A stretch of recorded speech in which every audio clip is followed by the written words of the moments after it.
मुद्रिका अंगूठी का रहस्य। स्रोत पद्म पुराण / पौराणिक परंपरा।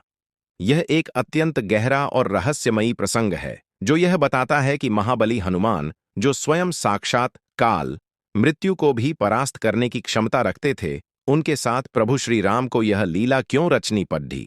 काल का भय, त्रेता युग का अंत निकट आ रहा था और प्रभु श्री राम के अपनी मानव देह त्याग कर वैकुंठ धाम लौटने का समय हो चुका था। किंतु यमराज, मृत्यु के देवता, अयोध्या में प्रवेश करने का साहस नहीं जुटा पा रहे थे। इसका कारण यह था कि द्वार पर स्वयं हनुमान जी पहरा दे रहे थे। उनकी भक्ति और शक्ति इतनी प्रबल थी कि जब तक हनुमान वहां थे, मृत्यु श्री राम के समीप भी नहीं आ सकती थी। काल के चक्र को गति देने के लिए श्री राम ने एक दैवीय योजना, लीला बनाई। मुद्रिका का गिरना। हनुमान जी से वार्तालाप करते हुए श्री राम ने अपनी उंगली से मुद्रिका, अंगूठी निकाली और जानबूझकर महल के फर्श की एक छोटी सी दरार में गिरा दी। श्री राम ने हनुमान जी की ओर देखा और कहा, हे पवन पुत्र, मेरी मुद्रिका इस दरार में गिर गई है। क्या आप कृपया उसे मेरे लिए ला सकते हैं? बिना एक क्षण गंवाए हनुमान जी, जो अपना शरीर पर्वत समान विशाल या चींटी जैसा सूक्ष्म कर सकते थे, ने अपना आकार अत्यंत छोटा, अणिमा सिद्ध कर लिया और उस दरार में प्रवेश कर गए।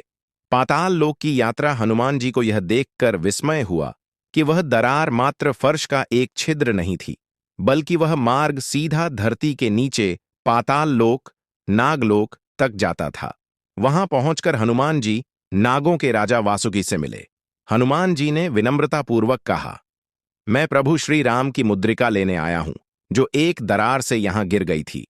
वासुकी ने एक रहस्यमयी मुस्कान के साथ गुफा के मध्य स्थित एक विशाल पर्वत की ओर संकेत किया और कहा, वहां जाइए और उसे उठा लीजिए।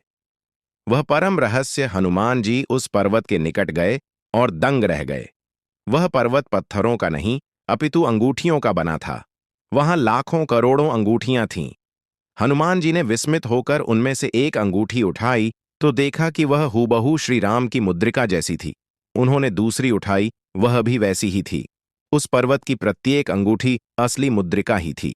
घोर आश्चर्य में पड्डी डीडीएचकर हनुमान जी ने प्रश्न भरी दृष्टि से वासुकी की ओर देखा।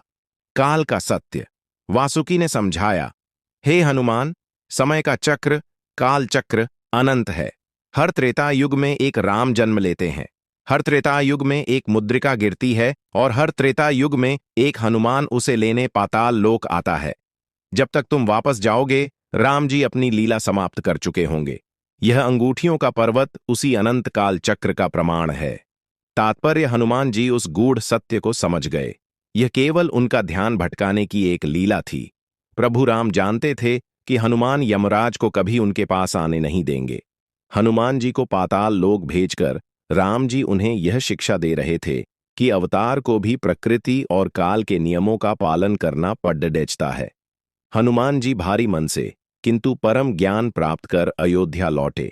वे समझ गए कि राम का शरीर भले ही चला जाए, किंतु राम नाम और उनका तत्व शाश्वत है। क्या आप चाहते हैं कि मैं अब हनुमान जी के पंचमुखी रूप की कथा और उसके रहस्य के बारे में बताऊं?